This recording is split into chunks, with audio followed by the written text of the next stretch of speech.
Siren of the Tropics was Josephine Bakers' first film. It was released in 1927, 4 years prior to the Marx Brothers' Monkey Business. Before making her motion picture debut, Baker was a well-known vaudeville performer, both in the United States and in Paris. The Marx Brothers also started off in vaudeville before transitioning to film.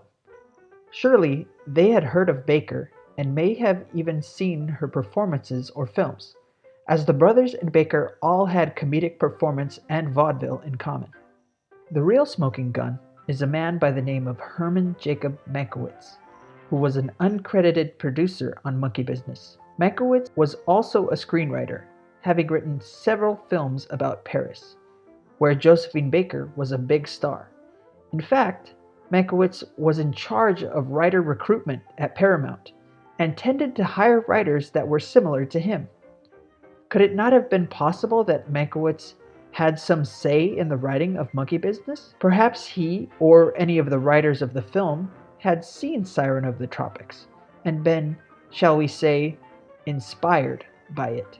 How were the films similar?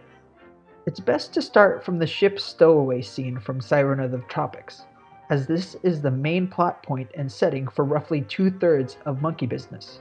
Baker and the Marx Brothers are all stowaways that run around their respective ships, causing mayhem and trying not to get caught.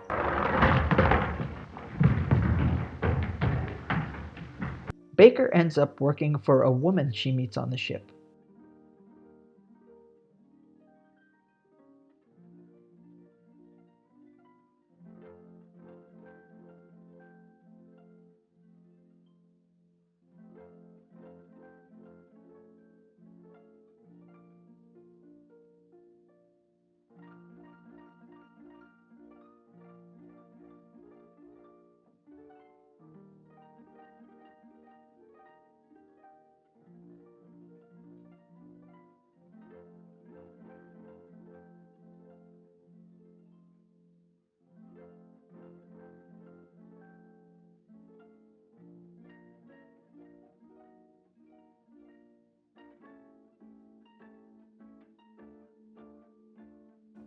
The Marx Brothers end up working for gangsters they meet on their ship. And what do you want here?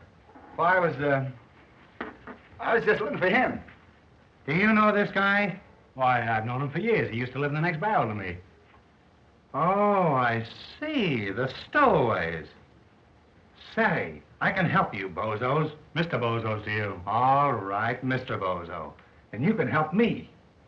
I'm short-handed, and I want to get a guy on this boat. Well, it's too late to get him on now. You should have said something before we sailed. Listen, this is a map of B-deck. There's Joe Helton's stateroom. And he's a tough egg. And you're coming with me while I have it out with Joe. Also, both movies have fancy parties near the end where the climax of the films takes place.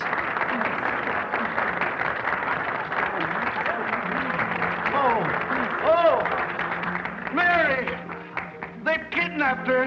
Who's been kidnapped? Mary, my daughter. Do something. This shot in particular even shows some similarity in set and shot composition.